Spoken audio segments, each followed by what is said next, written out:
Urugaga rw'amasendika muri Sudani rwavuze ko rufite umugambi wo kubuza guverinoma amahwemo abakozi bakora imyigaragambyo ya mbere idafite iherezo biturutse ku kibazo cy'ibiribwa byabaye bike n'ibiciro bya lisansi byazamutse.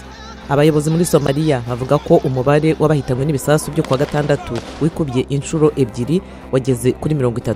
Ibyo bisasu byaturikiye hafi y'ingoro ya perezida i Mogadishu. Umufaransa w'umuhezanguni wa Kisilamu Peter Sherif ukomoka muri Djibouti byavuzwe ko yaba yarakoranye n'abavandimwe bazwi ku izina rya Kouachi bagabye igitero ku kinyamakuru Charlie Hebdo yajyanywe mu Bufaransa kugira ngo azashyikirizwe ubutabera. Perezida w'Ubufaransa Emmanuel Macron yabonanye n'ingabo zikorera muri Chad aho zimaze igihe zihanganye n'abahezanguni bakisiramu muri Sahel kuva mu 2014. Naho mu mpande zose z'imijyi muri Afurika hakwirakwiriye umwuka wa Noheli, imihanda itatseho ibijyana n'uwo munsi birimo ingofero za Papa Noheli, ubwanwa bwe bw'umweru n'indi mitako.